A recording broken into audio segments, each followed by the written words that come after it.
Starbucks-like office, cafe-style office, those for in Europe and Asia, because Starbucks is not popular. What it means, this is one of the initiatives we are hearing from all our enterprise customers. And we started looking a little detail into what that means. When we go to coffee shop or work from any airport, no matter where we are, we just open our Mac, PC, we just get connected. You don't think about what underlying network you're going through. Is it a secure network? It's an unsecure network. Who owns it? Is my traffic prioritized? You don't think about it. All you do is you open your PC and you get connected to where you want in a secure way using zero trust.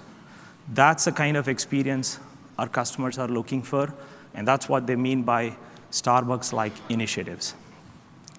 So from a branch office evolution perspective, we kind of categorized talking to all the customers into 3 groups. We have small branch offices where you have simply people. Jay talked about these nano branch offices for retail, banking, and other areas, where you simply have users. They just come into these offices, salespeople and other type of personas. They just get connected. Probably there is a badge reader or one printer in that. The key idea there is, from a transport perspective, all you need is a simple internet connectivity, right? This is what oftentimes referred as a very small, micro, nano type of branch offices. Then we have medium type of branch offices. In this type of branch office, you see a little bit more people, maybe 1 or 2 functions, and then you have devices. And these devices are typically printers, security cameras, badge readers, maybe a domain controller, DHCP server, or a couple other functional servers which are needed for operationalizing that branch office. And the idea there is you probably don't need MPLS-like service. Maybe a dual internet circuit is good enough, but largely internet as a transport. And the third type of branch office is where you have little large offices, campus, or even factories, where you have combination of people, guest users, probably in hundreds, and then you have servers, applications even hosted sometimes, and all of these IoT and OT devices in some of those factories. This is what we are seeing from an evolution of branch office perspective. And SD-WAN has done a fantastic job 7 years ago simplifying all of these connectivity from a branch office perspective using site-to-site VPNs. And the goal for SD-WAN was primarily to do cost savings, reduce as much as MPLS spend on customers so that they could leverage internet as a transport was the primary outcome of SD-WAN deployments. And the second biggest value SD-WAN's added was providing a technology stack to switch this and leverage this transport in a way it is abstracted to the end user and applications. Those are the 2 big benefits SD-WAN has provided. But SD-WANs do have challenges. If you remember, and if you have paid attention to all the 18 major SD-WAN technology vendors out there, they all use site-to-site VPNs as a technology stack to connect the branch offices to data center and wherever it is going.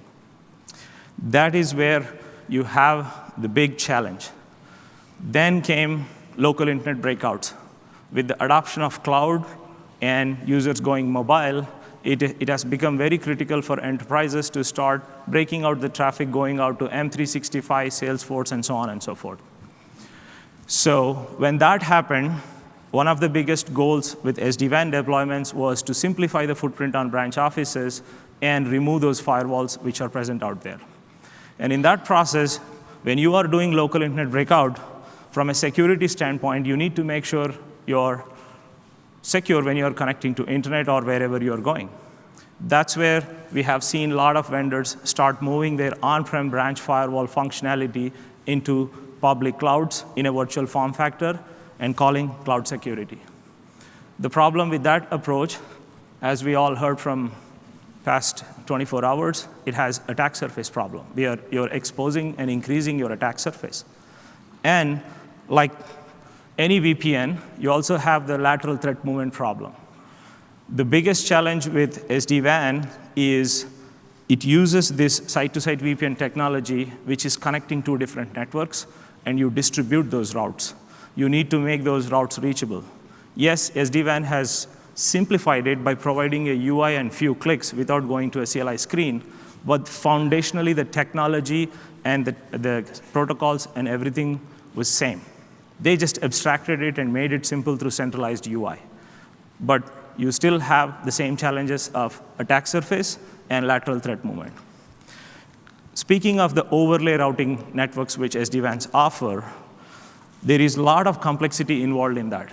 Because for you to have your sites talk to your data center, for some devices, IoTs, printers talking to print servers in the data centers, you need to distribute those routes. You need to make sure sites are reachable to everywhere. Under the hood, you use BGP, you use OSPF, you use combination of different routing protocols to make that reachability possible. So anytime there is change or addition in new subnets, new networks, it increases the complexity. It is shielded, but it has an inherent complexity associated from a route perspective.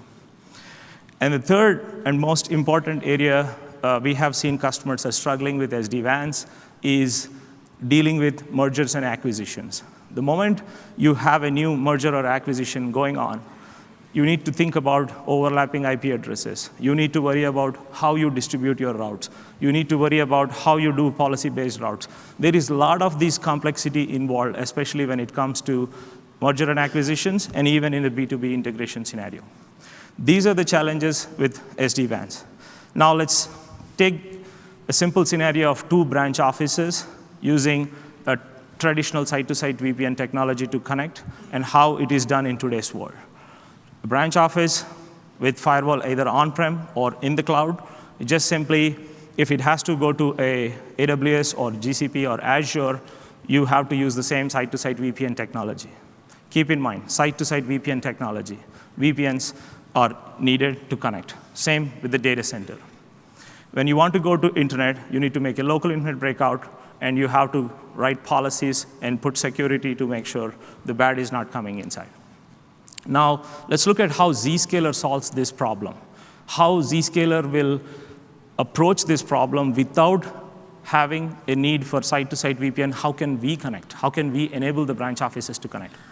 That's where I'm very excited to talk about Branch Connector. Zero Trust Branch Connector is a network function which sits on the edge of the branch office, where all your non-user endpoints can be pointed to, where it acts as a gateway and takes the traffic, puts in a TLS tunnel, sends it to Zscaler.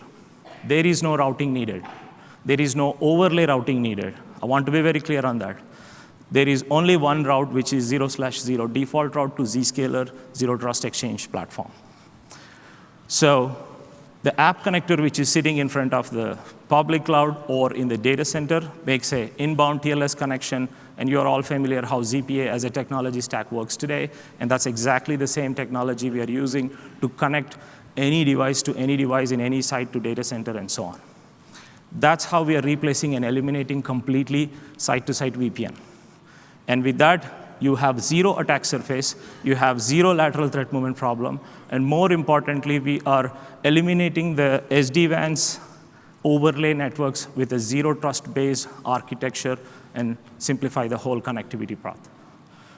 Now, I'm very excited to talk about the new innovations we have in the branch connector space. We have branch connector available today in a virtual form factor. And these, we already have about, as Dhaval mentioned, close to a dozen customers, 10 terabytes of aggregated traffic is already coming onto our platform.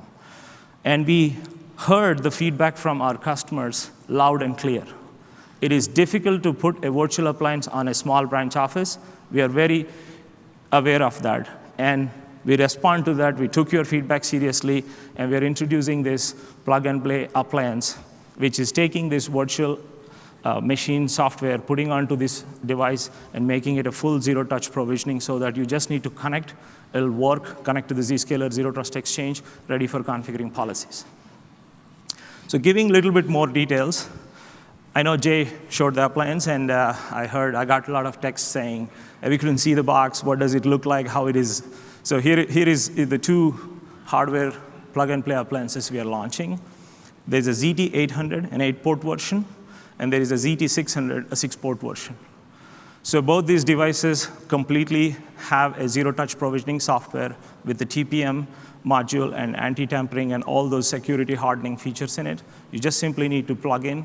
It connects to Zscaler, registers, calls home, and then it's ready for operationalization. Let's take a look at a quick demo in 3 simple steps, how you can bring up a site and have it operationalize and send traffic and achieve the site-to-site and zero-trust connectivity. So in this demo, I'm going to show a site which in Vancouver, a customer want to bring up and walk you through this process in 3 simple steps. Let's start with the first step, which is discovery. So Zscaler Zero Trust branch connectivity is available through an admin portal where you could completely have a visibility of how many instances you have up and running, how many are deployed, and where they are located, and what are the status of each of those appliances, and so on, right? You can get all information through the full dashboard, which gives you a full picture. Now, in this demo, there are 2 appliances in HA mode needs to be deployed in a site in Vancouver. As soon as you just plug in those 2 units in that particular site, it automatically tells with your tenant information, it tells, and you can look at an alert will pop up in the Zscaler admin portal, where you could see in this case, 2 new appliances are available for provisioning. That's where you go on to the next step. Once we discover, we then allow you to enter all the network configuration parameters which are required for bringing this appliance up. So you go to provisioning and configuration page, and then add branch connector configuration, click on a new provisioning template. It takes you through a wizard. It has few clicks where you need to input the information, and it will bring this particular site online. So in this first step, you clearly can see either you could bring up a virtual appliance or the plug-and-play appliance. So in this case, I'm going to select ZT600, a small appliance in a HA mode customer want to deploy. You select that, and automatically it shows you a list of serial numbers for that particular model available for you to provision. You pick the right serial number and enter the details about the device name and any description you want to put about that particular site. And once you do this, you go to the next step, which is very important, to associating it to a particular location. These locations are the same locations what you create today on the Zscaler ZIA admin portal. You have an option to pick an existing location which is already defined on ZIA, or you could create a new location. Once you pick the location, you then have to enter the details around whether you need to do a HA or go in a single deployment. And once you pick, once you select the HA deployment, once you say enable, it automatically gives you the information about entering the virtual IP address, the management interface for box 1, the service and forwarding interfaces for each of these boxes. Once you put all those information, which is where we go into the orchestration step, which is where you will get an option to review all the configuration what you have put through. And once you verify it and you make necessary corrections, if there are any, then you just simply enter finish and activate the configuration. That brings up the site online in less than 10 to 15 minutes.